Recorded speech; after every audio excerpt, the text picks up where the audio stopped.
স্বাগত দীপ্তর সন্ধ্যার সংবাদে। আপনাদের সাথে আছি আমি আনোয়ারুল আলম। শুরুতে জানাবো সংবাদ শিরোনাম।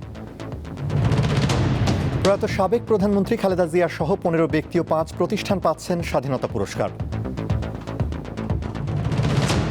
যুক্তরাষ্ট্র ও ইসরায়েলের হামলায় ষষ্ঠ দিনে ইরানে নিহত ১,০৪৫, আহত ৬,০০০-এরও বেশি। টি-20 বিশ্বকাপের দ্বিতীয় সেমিফাইনাল সন্ধ্যায় মুখোমুখি হবে স্বাগতিক ভারত ও ইংল্যান্ড।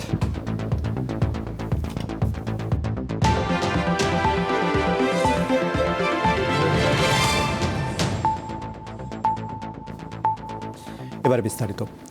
দেশ গঠনে সার্বিক অবদানের জন্য সাবেক প্রধানমন্ত্রী বেগম খালেদা জিয়া সহ ১৫ ব্যক্তি ও ৫ প্রতিষ্ঠান এবছর স্বাধীনতা পুরস্কার পাচ্ছে।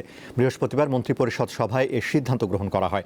পরে মন্ত্রিপরিষদ সচিব নাসিমুল গনি জানান, স্বাধীনতা, গণতন্ত্র ও নারী শিক্ষা সহ দেশ গঠনে সার্বিক অবদানের জন্য খালেদা জিয়াকে মরণোত্তর স্বাধীনতা পুরস্কারের জন্য মনোনীত করা হয়েছে।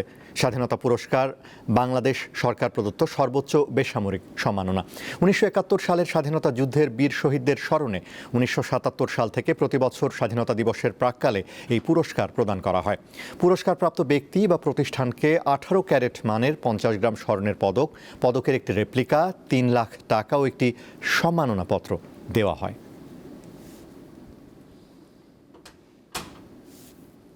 স্বাধীনতা পুরস্কার ২০২৬ তারিখের এইটার চূড়ান্ত হয়েছে। এবারে ২০ জনকে পুরস্কার দেওয়া হচ্ছে।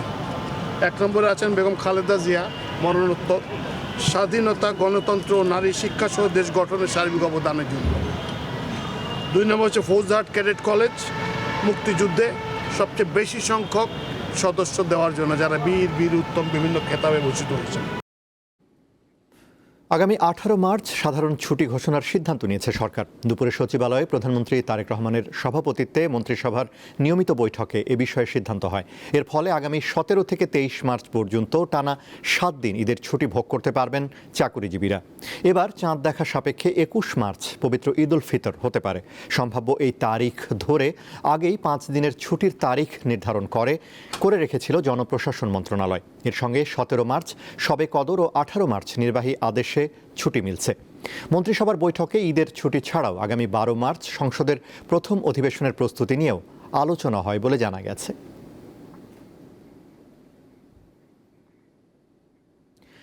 জুলাই গণ অভ্যুত্থানে প্রথম শহীদ রংপুর বেগম রোকেয়া বিশ্ববিদ্যালয়ের শিক্ষার্থী আবু সাইদ হত্যা মামলার রায় ৯ এপ্রিল।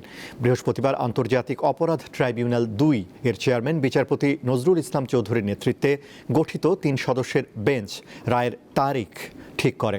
আসামিদের সর্বোচ্চ শাস্তির আশা প্রসিকিউশনের, আর আসামি পক্ষের আইনজীবীর দাবি বেকসুর খালাস পাবেন তারা। ঢাকাসহ সারা দেশে চলছে বৈষম্য বিরোধী ছাত্র আন্দোলন। সময়টা ২০২৪ সালের ১৬ জুলাই। রোকেয়া বিশ্ববিদ্যালয়ের শিক্ষার্থী আবু সাইদ পুলিশের গুলিতে নিহত হন। এই হত্যাকাণ্ড আন্দোলনের মোড় ঘুরিয়ে দেয়, ক্ষোভ ছড়িয়ে পড়ে সারা দেশে। এরই এক পর্যায়ে সরকার বিরোধী আন্দোলন গণ অভ্যুত্থানের রূপ নেয়। পতন হয় আওয়ামী লীগ সরকারের। তৎকালীন প্রধানমন্ত্রী শেখ হাসিনা দেশ ছেড়ে পালিয়ে যান। আবু সাইদ হত্যার ঘটনায় মানবতা বিরোধী অপরাধ মামলায় তদন্তে নামে আন্তর্জাতিক অপরাধ ট্রাইব্যুনালের তদন্ত সংস্থা। গত ২৪ জুন ৩০ জনকে আসামি করে তদন্ত প্রতিবেদন দাখিল করা হয়। ৮ মাস ধরে চলে বিচারিক কার্যক্রম। বৃহস্পতিবার মামলার কার্যক্রম শেষ হওয়ায় রায়ের দিন ঘোষণা করে ট্রাইব্যুনাল। আগামী এপ্রিল মাসের ৯ তারিখে এই দিন এই মামলার রায় ঘোষণা করবেন মর্মে আদালত আজকে ঘোষণা করেছেন। এই মামলাটায় আপনারা জানেন যে সর্বমোট ৩০ জন আসামি ছিল। আমরা সর্বমোট ২৫ জনের সাক্ষ্য গ্রহণ করেছি। আমরা আশা করছি যে এই মামলায় আমরা সন্দেহাতীতভাবে প্রমাণ করতে পেরেছি বিধায় আমরা সর্বোচ্চ শাস্তি আশা করতে। আসামি পক্ষের আইনজীবীর দাবি, গুলির কারণে আবু সাইদের মৃত্যু হয়নি। এছাড়া মামলাটি ট্রাইব্যুনালের এখতিয়ারভুক্ত কিনা তা নিয়েও সংশয় জানান তিনি। আসামিরা খালাস পাবেন বলে প্রত্যাশা তার। যিনি তদন্তকারী কর্মকর্তা তিনি স্বীকার করেছেন যে আবু সাইদের গলা থেকে কোমর পর্যন্ত পরিহিত যে কালো রঙের টি শার্ট ছিল, সেই টি শার্টের জব্দকৃত অংশে কোনো ছিদ্র নাই। ফলে ইহা সন্দেহাতীতভাবে প্রমাণিত হয় যে গুলির কারণে আবু সাইদের মৃত্যু হয়নি। আমাদের প্রত্যাশা হলো এই 3 জন আসামি বেকসুর খালাস পাইবেন। বেগম রোকেয়া বিশ্ববিদ্যালয়ের সাবেক উপাচার্য হাসিবুর রশিদ সহ এই মামলায় মোট আসামি 30 জন, এর মধ্যে 24 জন আসামি পলাতক। মাহিদুর রহমান, দীপ্ত সংবাদ, ঢাকা। নারীর ক্ষমতায়নের প্রথম শর্তই সহিংসতামুক্ত সমাজ গড়া, সেই সাথে নারীদের নীতি নির্ধারণী পর্যায়ে অংশগ্রহণ থাকা জরুরি। এসব কথা উঠে এসেছে অ্যাকশন এইড বাংলাদেশ ও প্রথম আলোর যৌথ উদ্যোগে আয়োজিত নারী দিবসের অনুষ্ঠানে। আলোচকরা বলেন, সমাজ এবং রাষ্ট্রে ভূমিকা রাখতে সব বাধা উপেক্ষা করে নারীদের এগিয়ে আসতে হবে। আপনারা ফ্যামিলি পলিটিক্সের মাধ্যমেও নারীর নেতৃত্ব ও সুরক্ষা বিষয়ক বিশেষ এই সংলাপের আয়োজন করে যৌথভাবে অ্যাকশন এইড বাংলাদেশ ও প্রথম আলো। আন্তর্জাতিক নারী দিবস 2026 উপলক্ষে আয়োজিত অনুষ্ঠানে অংশ নেন জাতীয় সংসদ নির্বাচনে অংশ নেয়া নারী প্রার্থী সহ আরও অনেকে। আমাদের প্রত্যাশা আপনাদের পাশে দাঁড়াবারও একটা আমাদের কমিটমেন্ট থাকে। আলোচনায় রাজনৈতিক দলগুলোর মধ্যে নারীর নেতৃত্ব কম এবং শিশুর প্রতি সহিংসতা নিয়ে উদ্বেগ জানান অ্যাকশন এইড বাংলাদেশের কান্ট্রি ডিরেক্টর ফারাহ কবির। নির্বাচনে লড়াই করা নারী প্রার্থীদের পাশে থাকার কথা জানান বক্তারা। আমরা মনে করছি যে বাংলাদেশের সবচেয়ে সাহসী যে মানুষগুলোর মধ্যে এই নারী প্রার্থীরা, এই নারী ক্যান্ডিডেটরা। সংবাদপত্র হিসেবে আমরা নির্দিষ্টভাবে নারী প্রার্থীদের পক্ষে, বিশেষ কিছু প্রার্থীদের পক্ষে এটা আমরা সজাগ ছিলাম, সতর্ক ছিলাম। আমরা বিশেষভাবে তাদেরকে সহযোগিতা করার চেষ্টা করেছি। বক্তারা বলেন, নারীদের ঘরে বাইরে কাজ করার প্রস্তুতি নিতে হবে, সব বাধা উপেক্ষা করে এগিয়ে যেতে হবে। নারীদের হয়রানি করলে সর্বোচ্চ ব্যবস্থা নিতে হবে, না হলে বঞ্চিত হবে নারীরা। আমি মনে করি যে সরকারে নারীদেরকে যেতে হবে, রাজনৈতিক দলেও নারীদেরকে অনেক বেশি থাকতে হবে। শুধু নারীর বিষয় নিয়ে না, সকল বিষয় নিয়ে নারীর উপস্থিতি থাকতে হবে নীতি নির্ধারণে।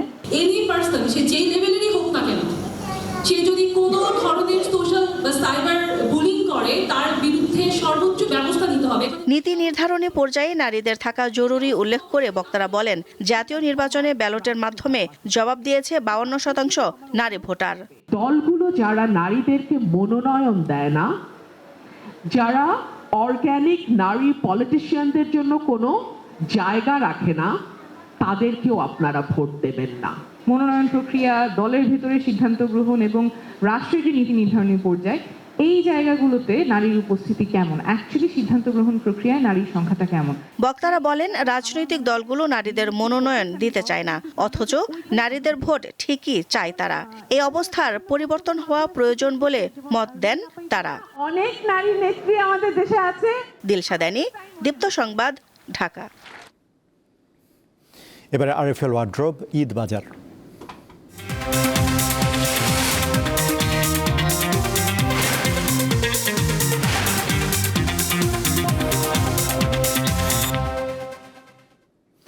ঐতিহ্যবাহী মসলিন শাড়ি তৈরি হচ্ছে নারায়ণগঞ্জের রূপগঞ্জের নোয়াপাড়ায়। এবার ঈদেও মসলিন কারিগর আল আমিন তাঁতির কাছে গ্রাহকদের বেশ কিছু অর্ডার রয়েছে। এ কারিগরের দাবি, সারা দেশে একমাত্র তিনি এই শাড়ি তৈরি করেন। একটি আংটির ভেতর দিয়ে অনায়াসে যেতে পারে 12 হাতের পুরো একটি শাড়ি। ফুটি কার্পাস তোলার সুতা দিয়ে বোনা বাংলার ঐতিহ্যবাহী এই মসলিন শাড়ি। সূক্ষ্মতা, কোমলতা আর হালকা ওজনের জন্য বিখ্যাত মসলিন কাপড় প্রাচীনকালে মোগল দরবার ও ইউরোপের রাজ পরিবারের প্রচলন ছিল, কিন্তু 18 শতকের শেষার্ধে পুরোপুরি বন্ধ হয়ে যায় মসলিন তৈরি।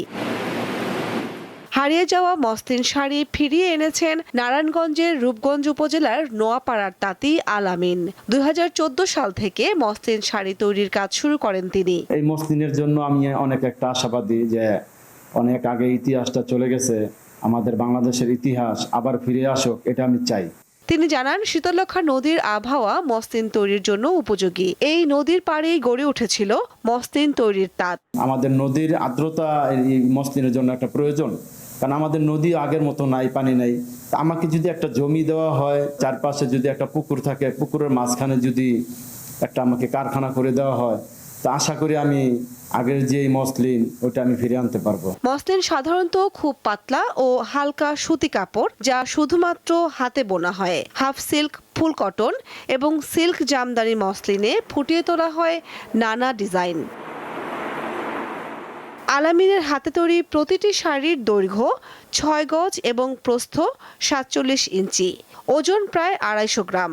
শাড়ির ডিজাইন ও সুতার উপর দাম কম বেশি নির্ভর করে। সুতার কাউন্ট বুঝা 400 কাউন্টের ভিতরে যদি কোনো এই মোটামুটি গর্জিয়াস ডিজাইন হয় তাহলে 6 লক্ষ 7 লক্ষ, যদি ডিজাইন একটু কম হয় তাহলে 4 লক্ষ টাকার নিচে কোনো মসলিন নেই। এবারের ঈদে প্রায় 12 লাখ টাকা মূল্যের 2টি মসলিন শাড়ির ডেলিভারি দেওয়া হবে বলে জানান আলামিন। এছাড়া প্রতিটি শাড়ি 4 থেকে 7 লাখ টাকায় বিক্রি হবে। কামরুন নাহার, দীপ্ত, বার্তাকক্ষ। বাংলাদেশ ব্যাংকের সাবেক গভর্নর আহসান এইচ মনসুরকে অপসারণ ও নতুন গভর্নর নিয়োগ অবৈধ চেয়ে হাইকোর্টে রিট দাখিল করা হয়েছে। বৃহস্পতিবার সুপ্রিম কোর্টের আইনজীবী আব্দুল্লাহ আল মামুন এ রিট দায়ের করেন। অর্থ সচিব সহ সংশ্লিষ্টদের রিটে বিবাদী করা হয়েছে। এর আগে গত 25 ফেব্রুয়ারি আহসান এইচ মনসুরকে সরিয়ে মোস্তাকুর রহমানকে বাংলাদেশ ব্যাংকের নতুন গভর্নর হিসেবে নিয়োগ দেয় সরকার। অর্থ মন্ত্রণালয়ের আর্থিক প্রতিষ্ঠান বিভাগের কেন্দ্রীয় ব্যাংক শাখা থেকে এ বিষয়ে প্রজ্ঞাপন জারি করা হয়।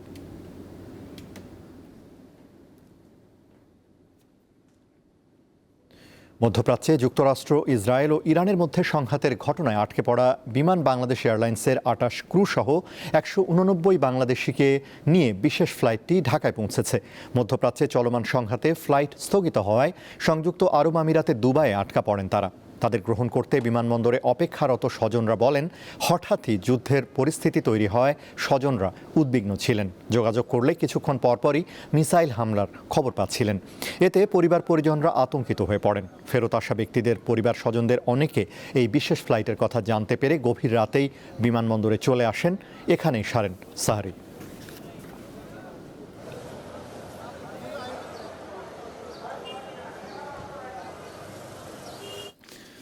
আন্তর্জাতিক প্রসঙ্গ। ষষ্ঠ দিনে গড়ালো ইরানের বিরুদ্ধে যুক্তরাষ্ট্র ও ইসরায়েলের আগ্রাসন। এতে ইরানে এখন পর্যন্ত কমপক্ষে 1045 জন নিহত এবং 6000-এরও বেশি মানুষ আহত হয়েছেন। এ তথ্য জানিয়েছে দেশটির স্বাস্থ্য মন্ত্রণালয়। ইরানের রেড ক্রিসেন্ট জানিয়েছে গত শনিবার থেকে 636টি স্থানে 1332টি হামলা চালিয়েছে মার্কিন ও ইসরায়েলি বাহিনী। এতে কমপক্ষে 174টি শহর ক্ষতিগ্রস্ত হয়েছে। সব স্থানের মধ্যে 14টি চিকিৎসা কেন্দ্র এবং 7টি রেড ক্রিসেন্ট ভবন রয়েছে। জবাবে ইরানের রেভলিউশনারি গার্ড কোর IRGC ক্ষেপণাস্ত্র ও ড্রোন হামলা চালাচ্ছে বিভিন্ন মার্কিন ঘাঁটি ও ইসরায়েল লক্ষ্য করে। মধ্যপ্রাচ্যের বিভিন্ন দেশে অবস্থিত মার্কিন ঘাঁটিতে এসব হামলা চালাচ্ছে ইরান। ইসরায়েলের বেন গুরিয়ন আন্তর্জাতিক বিমানবন্দর এবং বেশ কিছু উন্নত রাডার সিস্টেমকে ধ্বংসের দাবি করেছে IRGC। এদিকে জরুরি পরিস্থিতি মোকাবেলায় মধ্যপ্রাচ্যে 6টি সংকট মোকাবেলা দল এবং 2টি সামরিক উড়োজাহাজ মোতায়েনের কথা জানিয়েছে অস্ট্রেলিয়া।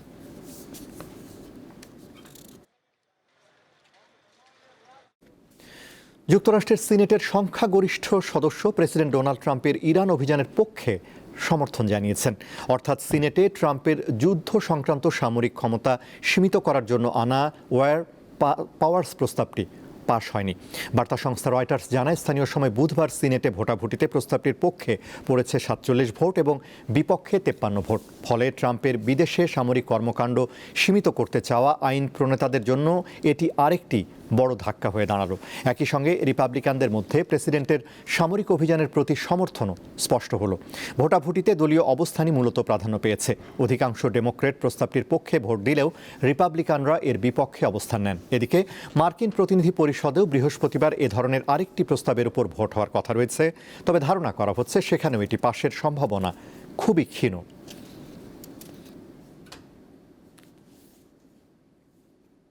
খেলার খবর।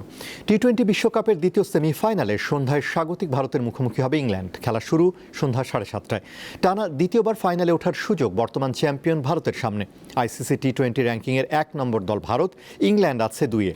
বর্তমান চ্যাম্পিয়নরা সুপার 8-এর শেষ 2 ম্যাচেই নিজেদের সেরা খেলাটা দেখিয়েছে। জিম্বাবুয়ে ও ওয়েস্ট ইন্ডিজের বিপক্ষে দাপুটে জয় দিয়ে সেমিফাইনালে পা রেখেছে তারা। হ্যারি ব্রুকের ইংল্যান্ডের গ্রুপ পর্বের শুরুটা ছিল কিছুটা নড়বড়ে।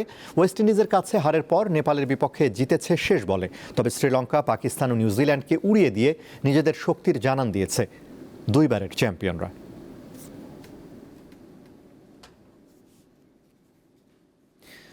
নারী এশিয়ান কাপে টিকে থাকার লড়াই কাল উত্তর কোরিয়ার মুখোমুখি হবে বাংলাদেশ। নিজেদের প্রথম ম্যাচে চীনের বিপক্ষে হারায় দ্বিতীয় ম্যাচে জয়ের বিকল্প নেই পিটার বাটলারের শিষ্যদের। মূল একাদশে বেশ কিছু পরিবর্তন নিয়ে শেষ পর্যন্ত লড়াইয়ের বার্তা লাল সবুজদের। লক্ষ্যটা যখন টিকে থাকার মনের জেতেটাও বেশি। এএফসি এশিয়ান কাপে প্রথমবার খেলতে নেমে মন জয় করে নিয়েছে ঋতুপর্ণা আনিকারা। বাকি এখন পয়েন্টের। কিন্তু বাস্তবতাও যে বেশ কঠিন তা আবারও মনে করিয়ে দিলেন কোচ। গোল করার চেয়ে তা আটকানোটাই মূল চ্যালেঞ্জ। কোরিয়া কেমন দল, তাদের খেলার মান কেমন তা সবারই জানা। নিশ্চয়ই আমরা ধারণা করতে পারি ফলাফল কি হতে পারে। তাই বলে চেষ্টা করা যাবে না তা নয়। চীনের বিপক্ষে মেয়েরা যা খেলেছি তাতে আমি আত্মবিশ্বাসী কোরিয়ার বিপক্ষেও শেষ পর্যন্ত লড়ে যাবে। দলে কিছু পরিবর্তন আসবে, তবে একাদশ নিয়ে আমি এখনো ভাবছি। র্যাঙ্কিংয়ে বাংলাদেশের চেয়ে ঢের এগিয়ে উত্তর কোরিয়া। এ নিয়ে তারা অংশ নিচ্ছে 11 বার। আসরে 3 বারে চ্যাম্পিয়নদের লক্ষ্য আগেভাগেই গ্রুপ সেরা হয়ে দ্বিতীয় পর্বে খেলা। উজবেকিস্তানের বিপক্ষে জয়ের পরই তাদের নিয়ে পরিকল্পনা শুরু হয় আমাদের। বি গ্রুপে থাকা বাকি 3 দলের চেয়ে বাংলাদেশ ভিন্ন দল। ড্র করলেই হবে, তবে আমাদের লক্ষ্য গোলের সংখ্যা বাড়ানো। সিডনির আবহাওয়া তথ্য অনুযায়ী ম্যাচ ডে শুক্রবার বৃষ্টির সম্ভাবনা রয়েছে। কখনো রোদ কখনো বৃষ্টি, আবহাওয়ার লুকোচুরির মাঝে আরেকটি ম্যাচ খেলার প্রস্তুতি সেরে নিয়েছে বাংলাদেশ। পার্থের ম্যাচটি কি শুধুই নিয়ম রক্ষার হবে, নাকি নতুন কোনো স্বপ্ন পূরণে সিডনি ছাড়বে আফিদা আনিকারা? তার ফয়সালা হবে কম ব্যাংকের এই সবুজ গালিচায়। মোহাম্মদ হাসিব, দীপ্ত স্পোর্টস, সিডনি, অস্ট্রেলিয়া। শেষ করব দীপ্তর সন্ধ্যার সংবাদ। তার আগে সংবাদ শিরোনামগুলো জানাবো আরও একবার। প্রয়াত সাবেক প্রধানমন্ত্রী খালেদা জিয়া সহ 15 ব্যক্তি ও 5 প্রতিষ্ঠান পাচ্ছেন স্বাধীনতা পুরস্কার। যুক্তরাষ্ট্র ও ইসরায়েলের হামলায় ষষ্ঠ দিনে ইরানে নিহত 1045, আহত 6000-এরও বেশি। টি-20 বিশ্বকাপের দ্বিতীয় সেমিফাইনাল সন্ধ্যায় মুখোমুখি হবে স্বাগতিক ভারত ও ইংল্যান্ড।